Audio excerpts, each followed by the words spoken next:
that is quite a large topic to cover in less than an hour.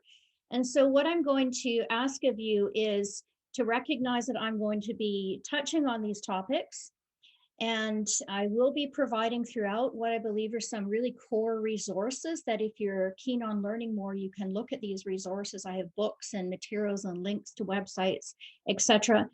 And I also will give you some links to some other presentations as well.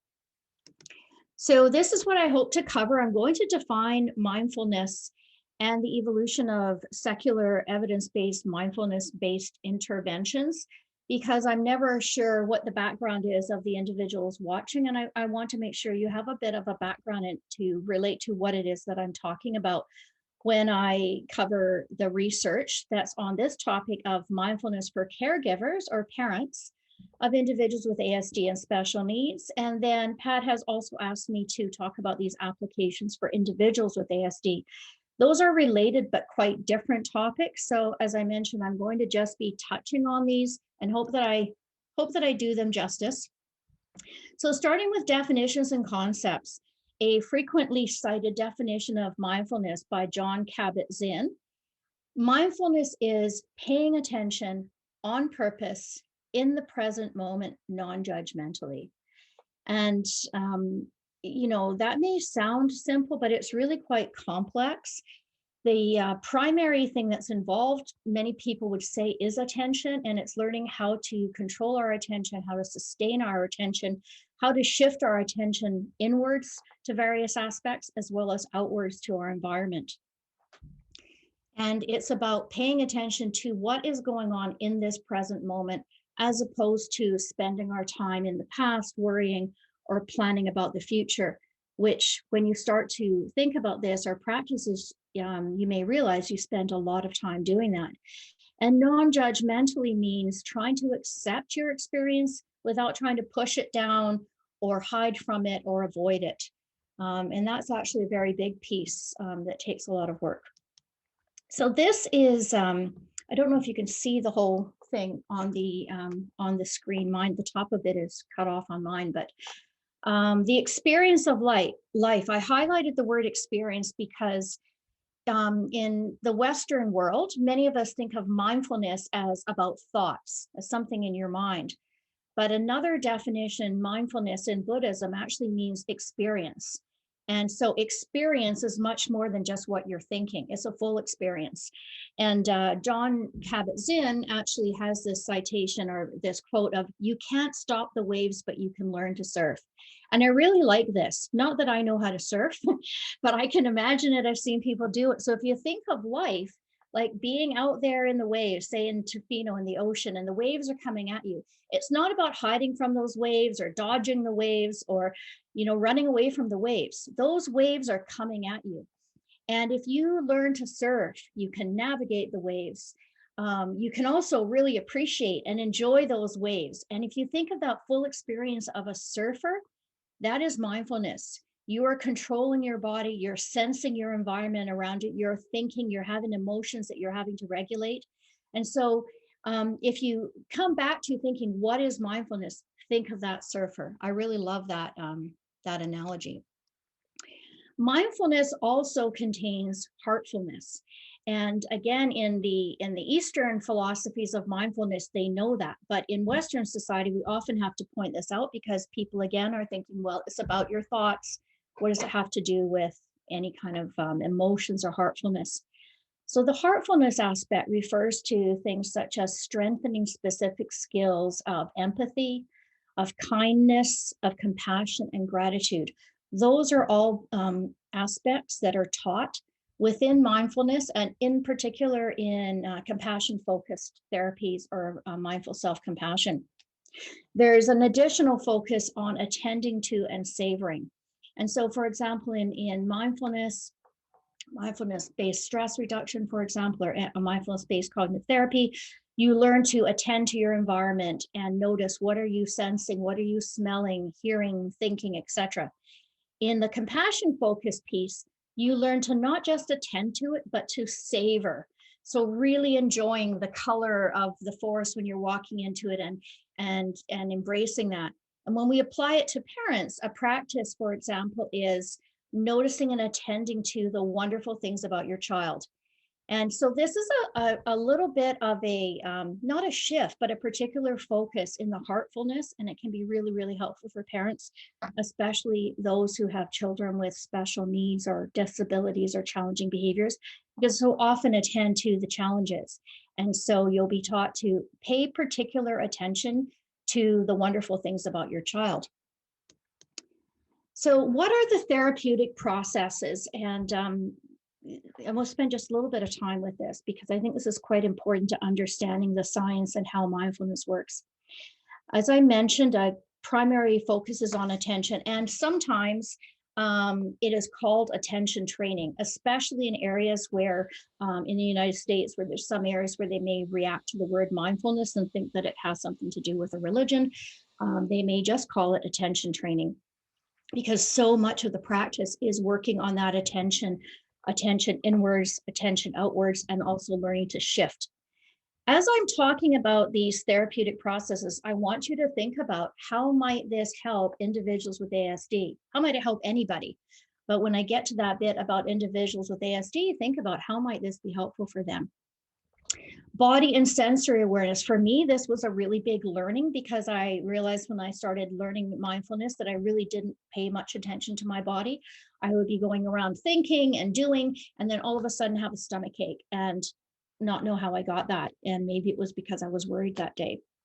So you learn how to pay attention to your body, but also to your senses, and to not just pay attention to them, but to learn how to unravel them and be apart from them without becoming overwhelmed. Emotion regulation and distress tolerance, a very big piece in all evidence-based mindfulness practices, but is a particular focus in the compassion-focused therapies, where emotion regulation and tolerating incidents that are troublesome are a huge focus. And how you do that is by activating compassion and the soothing system of your brain. And we know from studies that have used fMRIs, et cetera, that when mindfulness is practiced, and there's a certain dosage and there's a certain, you have to use an evidence-based practice, you're able to develop new neural and cognitive pathways, which are in the prefrontal cortex primarily. So I'm going to just show this slide and speak very briefly to it. And what I can say about this is that we know that when mindfulness is practiced, the area that's engaged is the prefrontal cortex. And so this little diagram, you can see the amygdala, where emotions are housed. And, at birth or very shortly afterwards, infants are pretty capable of experiencing all emotions. But it takes quite a bit of training and scaffolding and lifetime for us to be able to develop that ability to regulate our emotions. And that occurs in the prefrontal cortex. The prefrontal cortex houses attention, as well as affect regulation, and things like compassion, empathy, and theory of mind. So again, thinking forward to how can this support all of us and individuals with ASD, I see a huge potential because of the science around what is happening in the brain when you practice mindfulness. So here's the opposite of mindfulness. Parents have an opportunity to have looks like quite pleasant baby there at this point in time, and they're distracted, they're doing something else. And another example of the opposite of mindfulness is being dysregulated and reactive. And I don't know about anyone else out there. I'm a parent. I know there are, unfortunately, many occasions that I felt like this and maybe even acted like this. When your kid is pushing your buttons or anybody else is, and you react, that is you being dysregulated. And rarely, or probably if ever, is this effective way of responding to your child. So I'm now going to just jump through an evolution of how we got to the current science of mindfulness. So here we are in the 60s, and we have the hippies, and these are actually the Beatles. And there were individuals experimenting with going to the East, going to India, going to Asia, and learning mindfulness and meditation. It was thought to be at that time a thing that, you know, hippies and Beatles and kind of strange people did. It wasn't something that in, you know, the world of psychology or psychiatry or medicine was considered to be something that you would really talk about doing. The 1970s was considered the first frontier of mindfulness, and that's when John Kabat-Zinn was responsible, and others, but he was primarily responsible for bringing mindfulness to healthcare. And so what he did was at the University of Massachusetts in the medical school, where he was a professor, he developed a manualized 8-week program and offered it for individuals who were hospitalized, primarily those with chronic pain. And it has since then been replicated, expanded, and used worldwide, MBSR, to support a lot of conditions. And the primary benefits are that it reduces stress and pain, both physical and mental. This is his book, one of his many books, but if you read this book, Full Catastrophe Living, it talks about riding that wave. And it also explains his program. Of course, he has many books, but I would consider this his most important book to have a look at if you're not familiar with it. Then the second frontier was considered mental health, and the movement of mindfulness and adaptations of MBSR into mental health occurred. And the most seminal work in that was the work of Mark Williams from Oxford, John Teasdale, and Zindel Siegel. So we had Oxford, Cambridge, and University of Toronto. And they took MBSR and adapted it.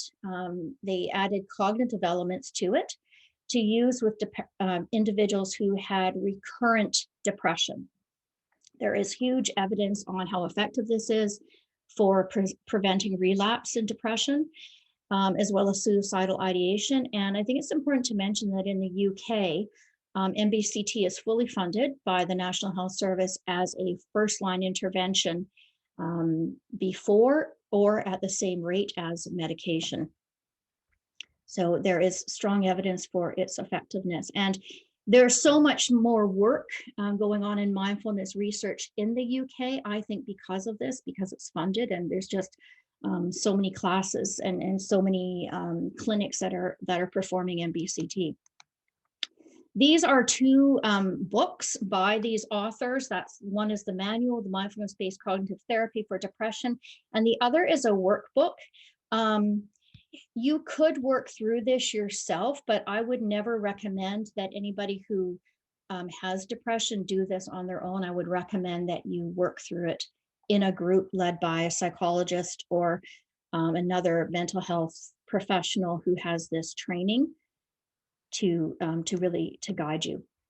Now, the third frontier of mindfulness is considered to be education. And mindfulness in schools has been incorporated, particularly in the UK, and then to a lesser extent in the United States as part of social emotional learning. And I'm mentioning here a couple of evidence-based projects. So one is Mindfulness in Schools, which is from the UK, and the training for that is quite rigorous. It involves 2 weeks at least of training, followed by supervision and practicum. And there's 3 different aspects: the pause, be the dot breath, and the dot be. Each one's for a different age group, running from the pause as the youngest and the dot is the oldest. And then Mindful Schools is out of the US. It's much less rigorous. You can do the training fairly quickly there. But these are 2 projects that have developed manualized programs where there is good evidence. It concerns me when I see mindfulness being taught in schools by teachers who have picked up a book and haven't had any training. And I guess, there's not a huge risk that you can do harm, but there are some risks depending on the individual. For example, if they've had experiences of trauma, it can trigger some difficulties. And so I guess what I'll say about this is, if you are interested in supporting teachers in schools, then I would encourage you to recommend that they receive training from one of these organizations. And these are just some books that I'm going to mention on the heartfelt aspect of mindfulness. There's others, but 3 that are really seminal. Compassion-focused therapy. I've done that training with Paul Gilbert out of the UK. That's actually a type of therapy. It's not a group program. but it does focus on compassionate-based mindfulness. Mindfulness-based compassionate living is out of the Netherlands with Vandenberg and Foster. And teaching the Mindful Self-Compassion program has just been published, and that's by Chris Germer and Kristen Neff. That program can be offered to the general public, and all of these do require sort of training and certification in order to teach them. And so now, 2021, I would like to say we have gone from the hippies, although I understand that both Mark Williams and John Kabat-Zinn were hippies in their day, and they are now considered scientists, practitioners, along with the Dalai Lama, who of course, is an expert meditator, and they are and have studied the science of mindfulness and how it actually is a health medicine. Something I want to mention to be aware of is mindfulness, and this is spoken about in the mindfulness, world. And it is a concern because you obviously hear the term out there a lot, and you have people saying they're doing mindfulness or they're teaching mindfulness. So I found this on the internet, quite liked it. Make mindfulness for those seeking the quick happiness fix. Warning, will leave you unfulfilled. So I often have people saying to me, well, Georgina, I'd really like to take that 10-week program, but that's too long for me. And I don't really want to practice it for 20 minutes every day. And, can you just recommend an app? And usually I don't recommend an app. Again, I don't think they're apps that are particularly harmful, but you shouldn't expect to take mindfulness from somebody who's picked up a book, or use an app and expect it to have the same benefits as you would if you were taking an actual therapeutic program. So just be cautious when you are hearing about mindfulness programs out there. So with that background, I'm now going to shift into and I recognize that was a very quick run through, and hope that you can get more details from those resources that I've mentioned. But I'm now going to talk about mindfulness for parents and caregivers overall, and then link it into parents and caregivers of those with autism. So a couple of, I've cited some sources here, and there'll be many more in your reference list, but Susan Bogles, Paula and Dan Siegel, for example, are very big authors. And something that I think is quite interesting, and I want to say this, is that the researchers in the area of mindfulness primarily are also practitioners. So I really have give them a lot of credit for that, because something that's said in mindfulness is that you learn it from the inside out. And if you don't practice it and you don't really come from a place of that understanding, it may be more difficult to, or may not be, but certainly from these researchers, the thinking is that they are practicing it and also researching it. So there's two different aspects, primary aspects to mindfulness and pairing. One is programs that focus on caring for the caregiver.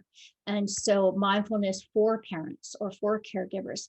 The focus of that is on building emotional resilience, looking after your own stress and fatigue as a caregiver.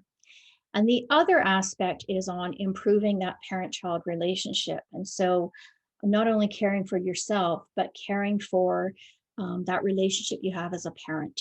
So becoming mindfully aware of your child, doing some things like learning how to focus on their positive characteristics, learning how to regulate yourself in relationship to your child. And something that we know from the research on parent-child relationships is that in parents who have children who especially have disruptive behavior, there are often a lot of very conflictual and dysfunctional patterns. And in mindful parenting, you learn how to become aware of those patterns. And then when you're aware of them, to cautiously and mindfully change them. So here are two books on the different aspects. Susan Pollack's book on self-compassion for parents focuses primarily on that first aspect of nurturing yourself.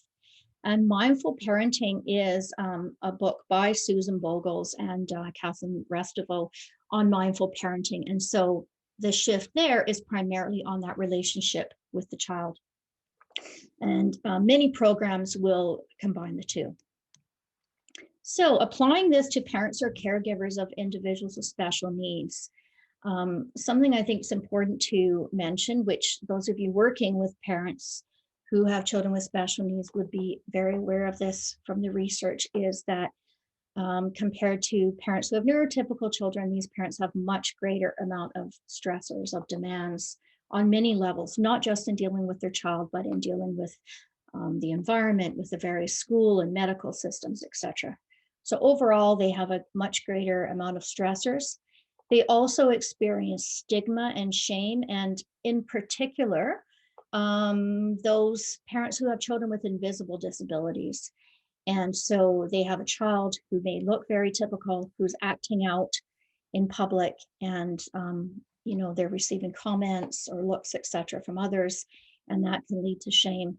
There's also some work that I think is really interesting on looking at the cultural influence of that. And there is one article I'll put in the reference by, her last name is Wong, and she looked at shame and stigma among parents in Hong Kong, and talks about the nature of having to save face in that society, and when you have a child who has autism, of experiencing shame, and so that is a very real phenomenon. And the other aspect is family disintegration. There's a lot of research on the negative impacts on families when they have a child with disabilities. Again, not just related to the child, but related to the various things that they have to navigate. The main supports that tend to be provided and primarily funded universally are on improving the functioning of the child. However, there tends to be a lack of attention to supporting family function and coping with stressors. And I'm mentioning that because something like mindful parenting or mindful self-compassion for parents would attend to that beyond behavior training, let's say, for the child. So research specific to caregivers of or parents who have children with special needs, and I've tried to really narrow this down. Esther de Bruin, Susan Bogles, Nirbhay Singh, and Ritter and Koff are individuals who have done a lot of research in this area. There is not a ton of research in this area, but the research that has been done is pretty much consistent in terms of the findings. And so what they found is that, similar to mindfulness for parents of typical children, these programs decrease the various negative emotions, including depression, anxiety, sadness, anger, and things like that, and decrease relational or parenting stress. And so, in other words, that tension between that the parent perceives in their interactions with their child. They have found improvements in various mental and physical health, similar to mindfulness for parenting or mindfulness-based programs in general. Improvements in the parent-child interaction. Also improvements of parents' perceptions of how competent they are in dealing with the child. There haven't actually been observation studies that I'm aware of with this particular group, but the parents are perceiving that these interactions are better. And what I find really interesting is, even when the behavior of the child has not been a target, there have been in studies that have looked at this, improvements in child behavior and well-being. Now, there's a study that I think you might find quite interesting in Weislav and colleagues. And they looked at, it was a randomized control study. This is the only one I'll go on about a little bit.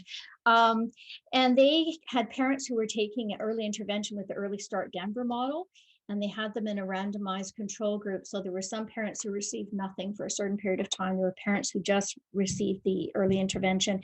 And then there were other parents who received it coupled with MBSR. And they found that when the parents also received the mindfulness-based intervention, both the children's behavior actually improved beyond that when they were simply in the behavioral intervention. And in addition, the parents had changes in their mental health that did not occur when they only took the parent training. So I think that's actually very hopeful. It doesn't surprise me, but it's great to have that kind of research.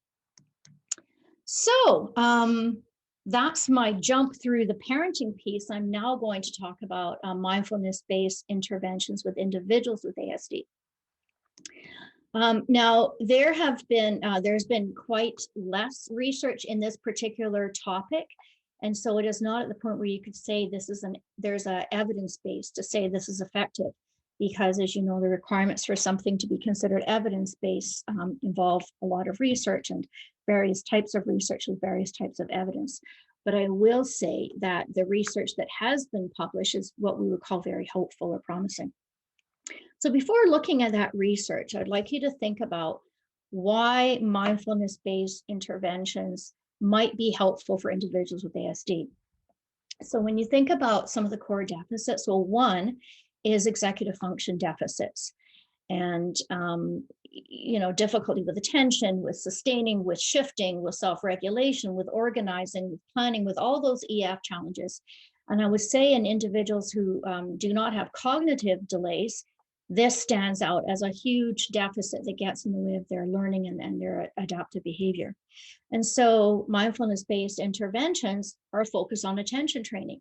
It is focusing on and strengthening and building the prefrontal cortex that houses executive function deficits. And also another executive function is emotion regulation. And so these interventions are helping to develop and build emotion regulation and coping with distress, which we know individuals with ASD have huge challenges with coping, navigating their environment, etc. So I can see the potential for mindfulness to be very supportive of the executive function deficits within ASD. Another deficit is theory of mind.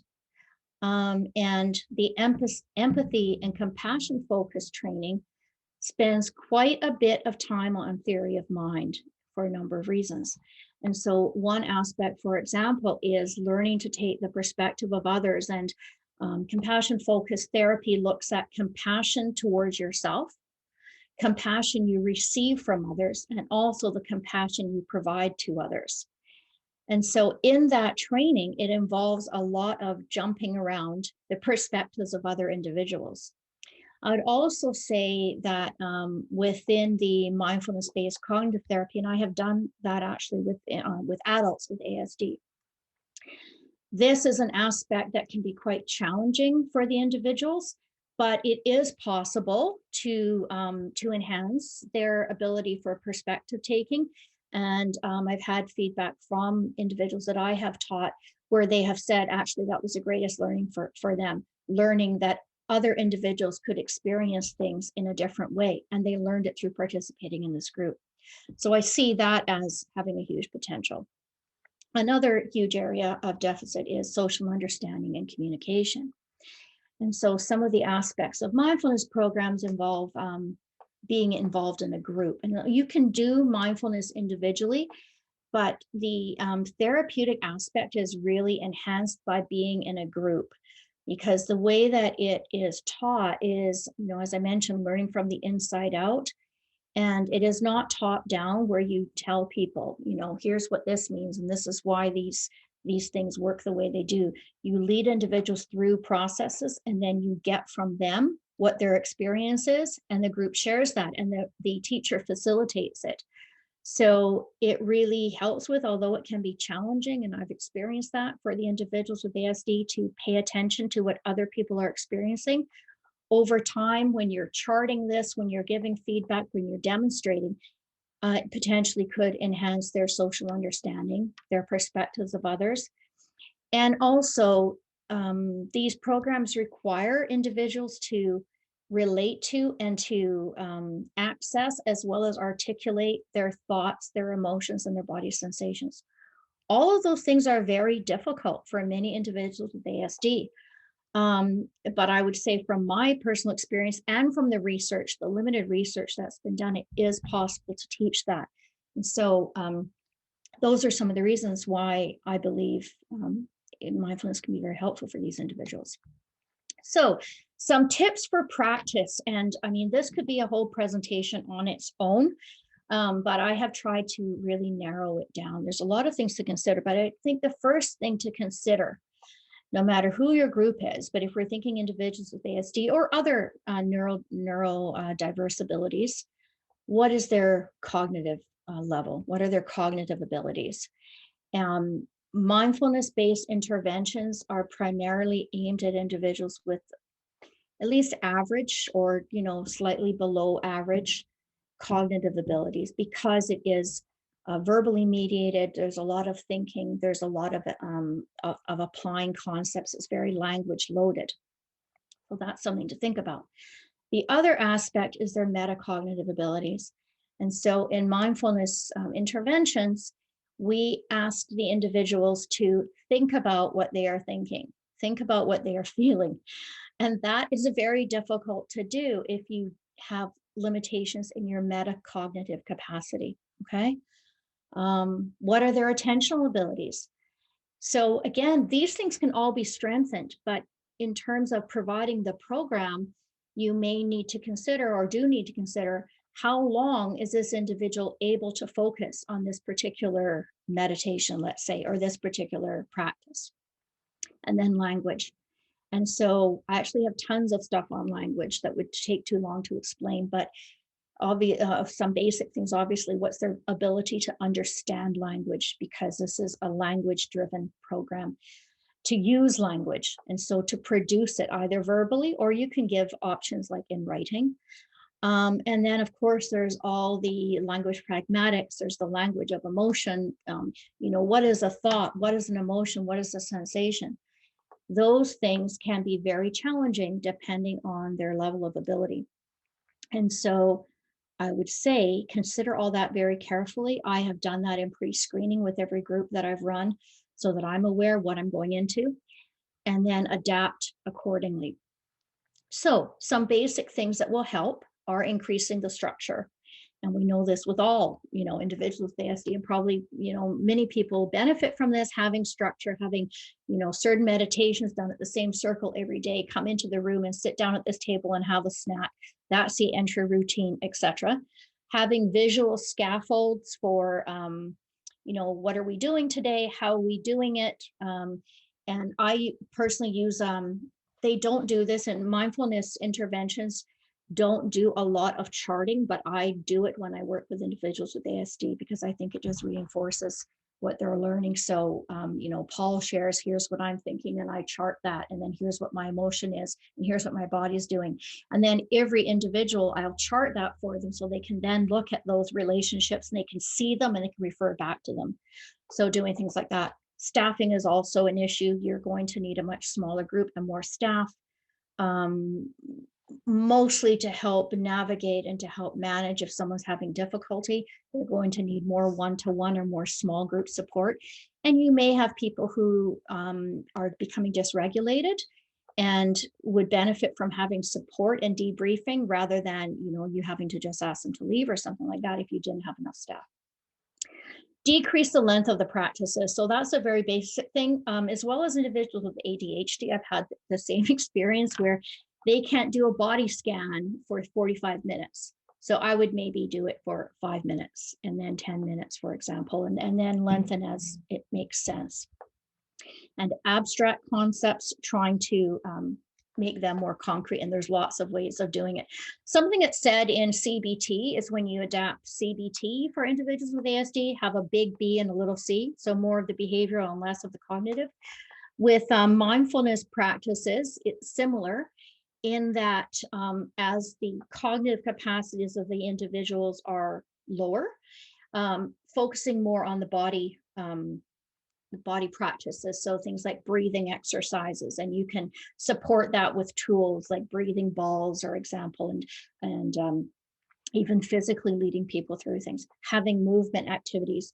I introduced a lot of mindful movement into my groups with adults with high functioning ASD, and they actually really appreciated it, and I did too, because it kept them focused. And you can focus on the sensory. There's so many sensory based practices of mindfulness. There is a video clip that I'm going to share with you. I'm not going to show it today, but I'm going to share it in the resources, and it's from the UK. And the National Health produced this video, and I just love it because they're calling it mindfulness with individuals with learning disabilities. But in the UK, that learning disabilities means intellectual disability. And so these are individuals with ASD and at least mild, but you can see from the group, it looks like there are individuals there with lower levels of cognitive ability. And they're doing mindful walking, they are doing a sense and savor, etc. And then they're interviewing them, some of the individuals, about their experiences. So have a look at that and you can see how some of these concepts are possible in a group, even with individuals who may have lower cognitive abilities. I've talked a bit about simplifying the language, and something that no one's researched this and said it, but I have found this to be very helpful, is to pre-teach the concepts.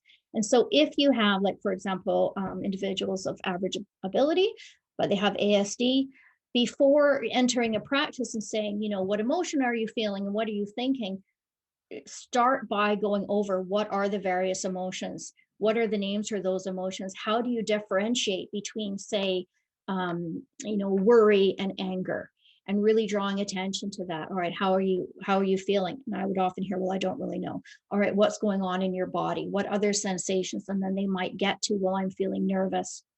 So spending some time in those basic concepts of things like emotion labeling, and how to identify and differentiate. So these concepts are within the programs, but there are some areas where I would spend more time pre-teaching before expecting the individual to do a practice and come out and talk to me about what they experienced.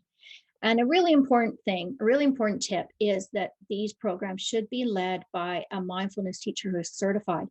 And if you are running a program or wanting to have a program for individuals with ASD, then I would say that individual either also has to be or should partner with an autism teacher. For some of the mindfulness-based programs, people can be certified if they are not a mental health practitioner, but the requirement is that they must partner with either a psychologist or a certified therapist in order to run it. So the same would go for this as well, to have that partnership. Okay, so this is just a quote from one of my participants in a little study that I did, where he talked about the value of role play, because that was not part of the program, but I introduced it to try to teach these concepts. And he said, as an individual with ASD, this really helped me understand how other people can think and feel differently about the same situation. There's not one fact about what happened. I wanted to jump for joy when he said that. We talked about what they learned, because that was one of the main teachings from that. That was a mindfulness-based cognitive therapy program. So research, as I said, it's limited, but the findings have been consistent. Increases in positive emotions, they've studied inhibition and intentional control and done that through standardized testing. It has improved emotion regulation. And things like social communication, pro-social behavior that weren't targets increased, and decreases in depression, anxiety, rumination, huge, because we know that is an issue for our folks with ASD, and it obviously leads to anxiety. Decreases in aggressive, destructive, and self-injurious behaviors. And the soles of the feet, I'll send that to Pat as well, and she can upload it. That's a practice by Nurbay Singh. And that has been done with individuals with ASD and even fairly, I would say not profound, but moderate intellectual disability, of a way of switching attention from when you're feeling anger to the soles of your feet and focusing on it. And there's been really excellent results on how helpful that has been for decreasing SIB and aggression. So this was one of my participants. Paul said this to me, I think sums up something that you would learn. Now when my brother's getting upset with me, or he's so emotional and I don't know why, I try to step back from it. Like in my mind, I can stay calmer. It helps me deal with things. This was an individual who was about 60 with ASD, and he was not I would say he was slightly below average cognitive ability, but I think he got, from my impression, got a lot out of the program. He was able to articulate this. So more information on the topic, I have a website where I have some blogs and information about mindful self-compassion, which I teach. And you can go there and look at that and find, look at some of the things that I'm posting. I'm going to do a little write-up on this topic as well, but I have a write-up on the research on mindful self-compassion. I have a write-up on how mindfulness for teens supports their executive functions, and there's just other information there. particularly related to mindfulness in individuals with ASD. That is my email address at Popart. This is this little video clip, so go there and watch it. It's only about 5 minutes, but I really like it on showing this with the folks in the UK. This is a presentation I did in partnership with ACT. It's about 6 hours. It is recorded. There's a link to the ACT website. And in this presentation, I covered compassion fatigue, so what it is and why parents and caregivers of children with special needs are at risk of this, and then how to build resilience. And I have a section there on self-care, as well as using mindful self-compassion. So I think they've broken it down into about 13 little video clips. And I've also provided resources that go along with that. This is a program that I'm running. It is already full. Apparently it filled up in 2 days. But I thought I would just show it to you because I like the picture that we used. You too could be a parent floating around with your children, being completely calm with it. But I'm actually doing this and doing a research project in partnership with SFU, where I'm implementing a program in mindful self-compassion for parents who have children or teens with ASD. And that's over 10 weeks. And hopefully I'll have some research to share in a little while on that. We're also doing a control weight group and providing the program to them later. We had so many applicants for this program, and I'll just share that when they were sharing, why do you want to take this program? I actually found it quite overwhelming, the need that was expressed by these parents for why they felt they needed additional support and self-care and compassion, and how they felt this would help them. I've never seen the same level of sort of need when I've done this kind of thing and asked individuals in the regular public, you know, what do you think? How do you think this would help you? So I'm really looking forward to providing this for them. These are some selected resources. These are centers, university-based centers, where you can find information on research and practice. The first one I've listed at Bangor University is my top choice, that along with Oxford, because as I've said, their research and the practice is so much further ahead in the UK. But I've also mentioned the Greater Good Science Center in Berkeley, as well as University of Massachusetts Medical School, where MBSR is and John Cabot's in, as well as Kristen Neff's Mindful Self-Compassion site. Kristen is the research part of MSc, and Chris Germer is a clinical psychologist, and they partnered. So if you go to her site, you'll see just tons of research there, not just by her. And that's the end of the presentation.